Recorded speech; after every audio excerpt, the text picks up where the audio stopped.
दोस्तों, जय हिंद। कैसे हो? उम्मीद करते हैं आप सब बहुत अच्छे। दोस्तों, कल मैंने आपको बताया था जो खेती के कई सारे प्रकार और खेती के प्रकारों में खास करके जो टॉपिक था मुख्य रूप से आपका था कंपोस्ट खाद बनाने की विधि। क्या बताए थे? कंपोस्ट खाद बनाने की विधि। यानी उसके बाद चला था आपका हरी खाद। हरी खाद के विषय में भी चर्चा हुआ था कि किसान भाई क्या करते हैं, कुछ दिन पहले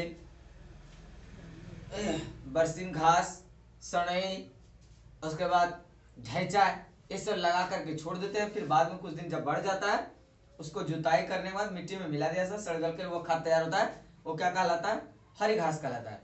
आज जो आपको बताने जा रहे हैं, आज का टॉपिक मुख्य रूप से कुछ अलग हिसाब का है। चैप्टर का टॉपिक का नाम है, पहला टॉपिक आज का फार्म यार्ड मैन्योर। क्या है? Farm yard manure. इसी का दूसरा नाम कहा है पशुशाला खाद। क्या कहा है? पशुशाला खाद कहा जाता है। कोई दिक्कत आपका तो नहीं? क्या कहा है इसको? मुख्य रूप से कहा जाता है पशुशाला खाद, यानी कि जहां जानवरों को बांधा जाता है। क्या कहता है? मुख्य रूप से जहां जानवरों को बांधा जाता है, गाय भैंसी को, तो वहां पर क्या करते हैं किसान भाई लोग, कुछ धान उनका पूरा बिछा देते हैं। क्या करते हैं? धान उनका पूरा बिछा देते हैं फर्श में, जमीन पे, और रात भर में जितना मल मूत्र परित्याग करते हैं, गोबर पेशाब, उस सब क्या होता है, उससे मिल जाता है।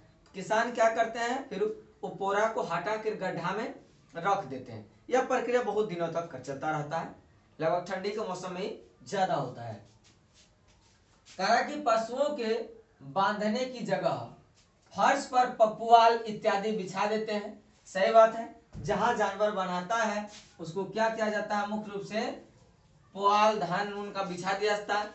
यह बिछाने के बाद क्या था, जिससे वह क्या करता है, रात भर गोबर और मूत्र परित्याग करता है, और ये दोनों आपस में क्या होते हैं, मिल जाए। जब मिल जाते हैं तो एक दूसरे दिन उसे क्या करते हैं, फिर दूसरे दिन उसको क्या किया जाता है, निकाल लिया जाता है। क्या किया जाता है? निकाल लिया जाता है, और निकाल कर गड्ढे में क्या किया जाता है, डाल देते हैं। क्या करते हैं? गड्ढे में डाल देते हैं। यह क्रिया दोहराते रहते हैं। यह काम जो है कई दिनों तक चलते रहता है। धीरे धीरे गड्ढे में डाला गया पुआल में क्या होता है, जो रहता है वो सड़ जाता है। क्या हुआ? धीरे धीरे जब वो सड़ जाता है, सड़ करके वह खाद बन जाता है। क्या होता है? सड़ता है, और सड़ने के बाद फिर और क्या बनता है, बाद में वह खाद बन जाता है। कोई दिक्कत? तो क्या हुआ, आपको ध्यान में रखना है कि पौधशाला जब भी पूछे पशुशाला ने, तो कहना है कि जानवरों को जहाँ बांधा जाता है वहां क्या किया जाता है, तो वहां पर धान पूरा वरा बिछा दिया जाता है। और बिछाने के बाद क्या होता है, कुछ दिनों के बाद वहां पर कई सारे दिनों ये प्रक्रिया चलते रहता है, और मुख्य रूप से इसका जानवर का जो है पेशाब और गोबर, ये दोनों का अहम भूमिका आता है। इसमें कई सारे पोषक तत्व भी पाए जाते हैं। पशुशाला खाद में क्या पाए जाते हैं?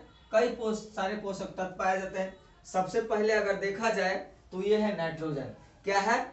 नाइट्रोजन। इसमें नाइट्रोजन जो है 0.5% पाया जाता है। कितना पाया जाता है नाइट्रोजन इसमें? उसके बाद क्या है? फास्फोरस पोटॉक्साइड। क्या है? फास्फोरस पोटॉक्साइड। यह जो है 0.2% पाया जाता है। आपको इसे ध्यान रखना, ज्यादातर कॉम्पिटिटिव एग्जाम में आपको यही पूछेगा। उसके बाद आपका आ जाता है क्या? पोटेशियम। पोटेशियम का कोई सूत्र बता सकता है? पोटेशियम का Kg। तो पोटेशियम यानी कि इसमें जो है 0.5% पोटेशियम पाया जाता है। कोई दिक्कत आप लोगों को नहीं? तो पशुशाला खाद में जो रहता है, पशुशाला खाद में यही सारे बातें शामिल होते हैं, और आपको कोई ध्यान में ज्यादा बात रखने की जरूरत नहीं है। तो क्या क्या? नाइट्रोजन कितना प्रतिशत? 0.5%। फास्फोरस पोटॉक्साइड कितना? तो 0.2%। उसके बाद क्या? पोटेशियम 0.5%। यहां तक कोई आप लोगों को किसी प्रकार की तकलीफ है तो आप हमें जरूर बताइए। यहां तक समझ में आ गया?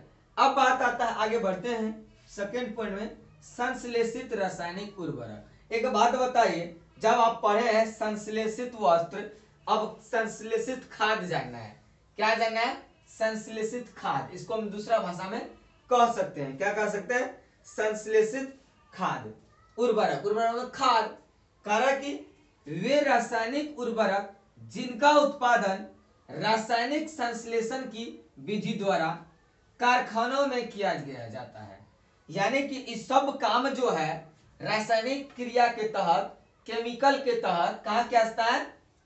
फैक्ट्री में किया जाता है। और फैक्ट्री में जो किया जाता है वही खाद हम लोग खेत में डालते हैं, क्योंकि जानवर तो उतना पाल नहीं रहे हैं। जब पालते हैं तो अपना खाद तैयार करते, लेकिन जो पालता है वो कहाँ तैयार करता है? वो नहीं करता है। तो यही खाद जो है हम लाते हैं और ला करके खेतों में डालते हैं, कारखाना वाला। जैसे यूरिया, क्या यूरिया, उसका डीएपी, एनपीके। अब कहेगा सर जी एनपीके क्या है? ये जान लो, नाइट्रेट पोटेशियम कार्बोनेट आता है, उसका जिंक आता है, बोरेक्स आता है, बोटेक्स आता है। इस सारा चीज जो है कहाँ डालाता है? खेत में डालाता है। जब खेत में डालाता है तो मुख्य रूप से ये कैसा खेती हो गया? संश्लेषित उर्वरक कृषि देखा जाए तो हो जाता है। कैसा? संश्लेषित रासायनिक उर्वरक। ठीक, इसमें और सारा भी बहुत सारे आता है, यूरिया, डीएपी, पोटास, कोई दिक्कत नहीं। हरा सोना ये भी आता है, सही बात बोले, हरा सोना भी होता है, कोई दिक्कत नहीं। अब देखना है कार्बनिक खेती।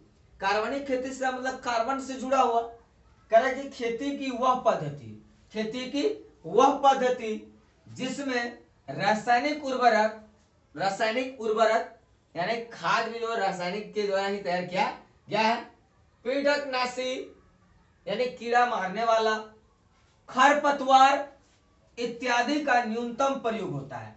न्यूनतम प्रयोग कहिए एकदम, अगर होता है तो कम, अगर नहीं तो जीरो कह दे तो कोई दिक्कत नहीं होता है। यह तो आपको समझ में आ गया। आगे बढ़े तो क्या होता है कि उपयोग होता है तो थोड़ा बहुत होता है, अगर नहीं हो तो जीरो, उसको कहने में हमको कोई तकलीफ नहीं, जीरो अब कह सकते हैं। तो यही जो प्रयोग होता है यह क्या कहलाता है? कार्बनिक खेती कहलाता है। कैसा खेती कहलाता है? तो कार्बनिक खेती कहलाता है। आपको देखना है नोट में, खास करके नोट में करा कि इसमें पोषक तत्व मुख्यतः खाद के रूप में दिया जाता है। पोषक तत्व मुख्य रूप से कैसे दिया जाता है? तो पोषक तत्व इसमें मुख्य रूप से खाद के रूप में ही दिया जाता है। आपको यहां तक समझ में आ गया? तो चलिए आगे हम और बढ़ते हैं, लेकर को टॉपिक को आगे जाएंगे।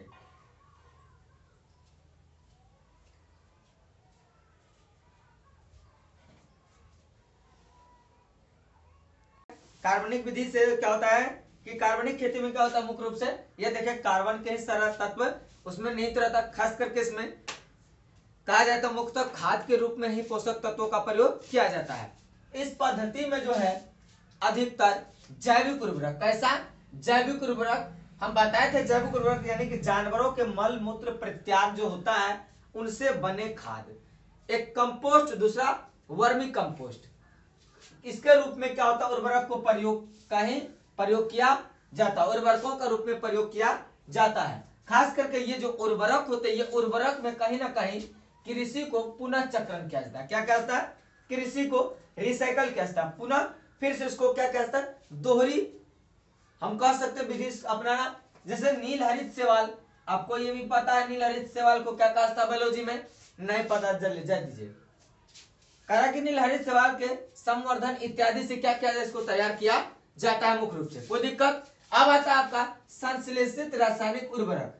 संश्लेषित रासायनिक उर्वरक को मुख्य रूप से 3 भागों में बांटा गया। सबसे पहला बात आता है आपका फास्फोरस, क्या आता है? फास्फोरस। दूसरा आता है नाइट्रेट्स, क्या आता है? नाइट्रेट। और तीसरा आता है आपका कहा जाए तो यह आता है आपका मालूम है क्या? तो आता है पोटास, क्या आता है? पोटास। खेत में ये सब तीनों चारों खाद उपयोग किया जाता है। सबसे पहले आप देखिए फास्फोरस, क्या आता है? फास्फोरस। इसमें एग्जांपल में ले लीजिए कैल्शियम हाइड्रोजन, 2 गो ही खेला होगा। कौन कौन? कैल्शियम और हाइड्रोजन। क्या क्या? Calcium hydrogen phosphate. देख रहे हैं इसमें क्या सूत्र बनेगा?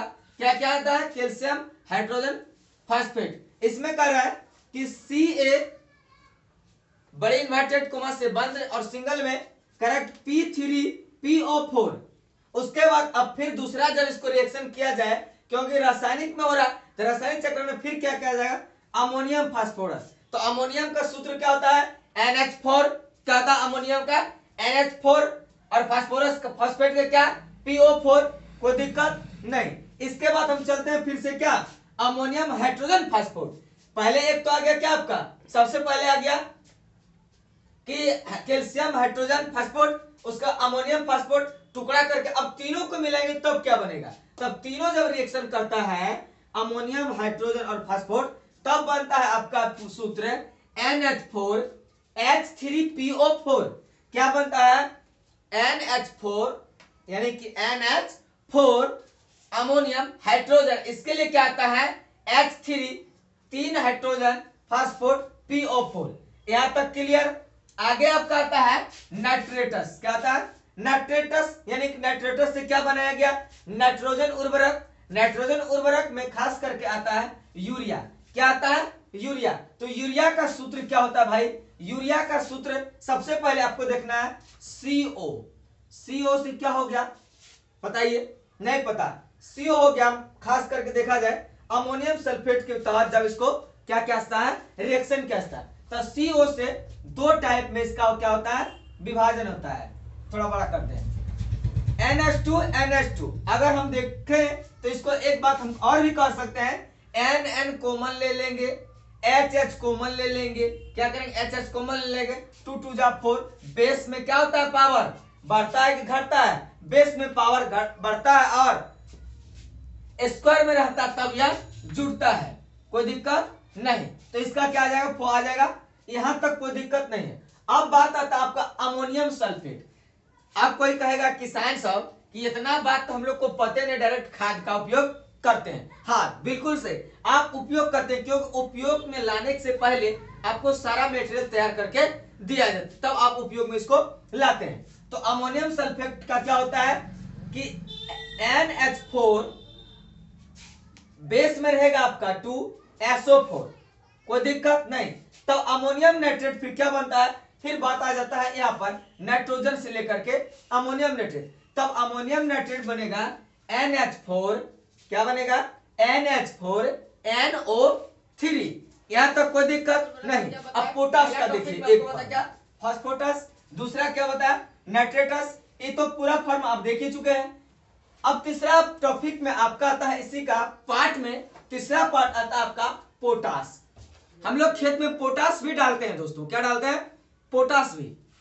जब पोटास जलाता है तब आपका फॉर्म बनता है क्या, तो देखिए पोटास यानी कि जैसे पोटेशियम सल्फेट, पोटास से क्या बनता है हमारा पोटेशियम सल्फेट। किससे, जब रासायनिक अभिक्रिया उसको किया जाता है तब, किसका पोटास का। जब पोटास का क्या करेंगे रासायनिक अभिक्रिया करेंगे तब क्या बनता है हमारा, तो बनता है पोटेशियम सल्फेट बनता है, कोई दिक्कत। अब इसका अनुसूत्र क्या होगा, तब अनुसूत्र इसका कहलाता है K2SO4।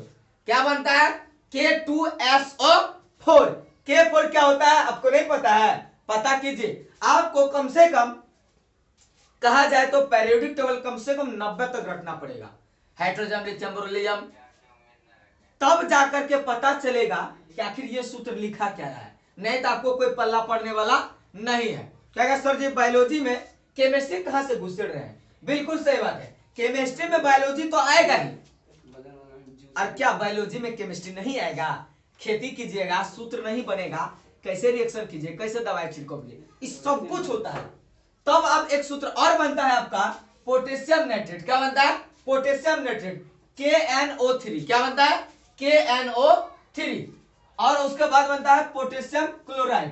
क्लोराइड तो हम लोग जानते हैं क्लोराइड, तो यहां पर है पोटेशियम को क्लोराइड से जब रिएक्शन करेंगे तब बनता है क्या KCI। क्या बनता है KCI, कोई दिक्कत। पूरा टॉपिक का जो है आपको एक स्क्रीनशॉट ले लेना चाहिए, लिखने में आपको आसान हो, देख सकते हैं, ताकि आपको हर तरह के बात आपको मिल सके। पूरा वीडियो को गौर से देखिएगा और एक एक बात को समझने का जिक्र कीजिएगा। जय हिंद, जय